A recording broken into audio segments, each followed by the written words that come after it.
Salatu wassalamu ala Rasuli Kareem wa ala alihi wa sahbihi wa ba'd. First, alhamdulillah, thank you all for joining us. And I know this is like the end of our time. People are thinking about where they're going to go, and I think it's probably then appropriate for us to think about where we're going to go to next. And so I just wanted to begin trying to put some of this storytelling and this issue around telling the story about something that in some ways emotionally is difficult for us to talk about. But alhamdulillah, to remember first and foremost, the most important tool for the transfer of information is what? What? Stories. The Quran is replete with Allah reminding us, remember the story of, and you fill in the blank, Ad and Thamud or what have you, but that Allah subhanahu wa ta'ala is going into that thing about human beings, that what we remember are stories. When you think about the hadith of the Prophet sallallahu alaihi wasallam, and the occasion of revelation, right? Asbab and Nuzul, you want to understand the Quranic narrative. If you say, okay, what's the shortest surah in the Quran? Huh? What's Kawthar about? All right, but the Asbab and Nuzul, what was happening around that? It's about Abu Lahab's. But if all you know is whatever it is, right? All you know are the verses, Dhalik al-Kitab, right? But when you have it seated in the occasion of the revelation, you have the story behind. They were putting down the Prophet ﷺ, and Allah reveals the Quran to the Prophet on that to answer the question that Allah gave him something better than male children. Allah gave him the river Kawthar and Al-Jannah. That's not in the verse.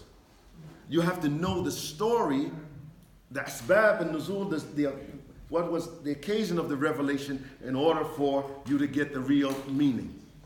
It is the story about that empowers you in the relationship with the Quran. So Suleiman Yang, one of my teachers at Howard University, said it's important. I thought she was giving me the time sign. I was like, the time sign already? Wow. He said it's critical for us to create our own narrative. That means we have to be able to tell our own story. And if we don't write our own story, other people will write our story for us. I need to know something about time, really. But I want to posit something in your mind. When we look at the great benefit, and I have to give my thanks to the International Institute for Islamic Thought for translating books into English that were not available to us. And one of those is the treatise from Ibn Ashur, talking about Maqasid al-Sharia. I believe if we look at the 5 durura of Maqasid al-Sharia, what are they? Hifd al-Hayat? Huh? Hifd al-Din is the last one. Huh? Hifd al-Din? Hifd al-Nasl, your lineage? Hifd al-Aql, to preserve your intellect? And the last one? Hifd al-Mal. If you're talking about the narrative around these 5, which all 5 were removed from the enslaved African. I want you to remember that. All 5 of these durura, which are considered in Maqasid al-Sharia to be necessities, right? The enslaved African has no soul. The enslaved African has no lineage, right? The enslaved African has no intellect. So you can't teach them how to read or write. It's illegal. right? Hifd al-mal, they can't transfer wealth from one generation to another. And hifd al-deen, it's illegal for them to practice religion, but why do they need to practice religion when they don't have a soul? So if you look at the damage that has been done to the enslaved African, whether they're Muslim or not, these five, in order for us to be restored to our natural selves, we have to restore all five of these. And one of the elements we're talking about this morning is restoring our narrative about wealth. To hifd al-mal is one of the necessities of human life. How do you transfer wealth from one generation to the next? And you need to have narratives that you can pass to your next generation, the story that allows then the understanding Islamically for it to stick in the hearts and the minds and the passion of people.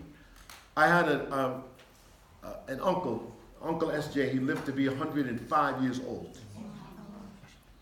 He told my mother, and it stuck with her. She was 14 or 15 years old when she left a dirt farm in northern Louisiana. She had been working as, kids in those days, if you worked on the farm picking cotton or something like that, your parents got the money. You didn't get any money. But she got a job working with her older sister in town as a teenager, working as a domestic in the homes of white people. And at the end of her little summer, they gave her money. And she took that money and got on a bus. You gotta remember how long ago this is. My mother died 6 years ago. She was 80 years old. You do the math. She was 14 to 15. She got on a bus in the Jim Crow South without any directions and showed up at the home of her brother in New York City because she wanted to make a better life for herself. And her brother had joined the military to get out of the same military we have today, right? You can't find a job, she's getting the time sign again, right? My mother got a narrative from my grandfather's brother, Uncle S.J. If you make a quarter, save a nickel. And if you make $1, save a quarter. And it was embedded in her mind, and she lived like that from that dirt farm, but she always carried that narrative with her that shaped how she engaged and dealt with money. We need to take our stories. Maybe I could have taken that story and said, you know what? This is a story of runaways. She ran away from home as a teenager and went to New York. At the end, right? Or it could have been some story about all we had was a quarter and we was trying to hold on to the nickel. Or it can be a story that you reinterpret that says, this is a woman who with the passion and that riwayah, that tradition about saving, that allowed her to transform her condition. We talked about earlier that we've been sold as Black Americans a toxic narrative about the pious poor, as if that's the highest place. And we did a little experiment earlier. This narrative is a narrative that's been passed down primarily through a chain of narration. Some of it that's Israeli-ad, not really rooted in the prophetic tradition, but we've adopted the idea of the poor righteous teacher. And in Black American communities, it's become, unfortunately, a dominant narrative. I need to close by telling you something, but you have to promise that you won't tell anybody.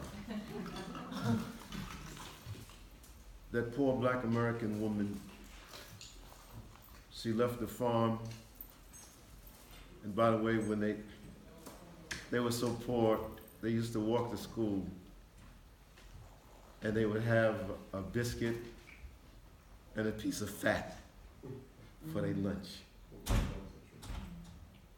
But with the narrative from her uncle, my great-grandfather's brother, it empowered her. She went to New York, she got married, she went to Howard University with my father. She graduated, and she worked as a dental hygienist, not a dentist, because that's all that they could afford to do. When she died at 80 years old, she was a millionaire.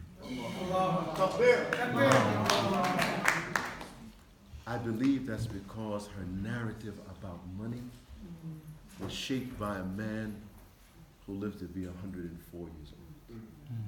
I'm saying to you, we need to reinvent our own narratives and to share our personal narrative with others.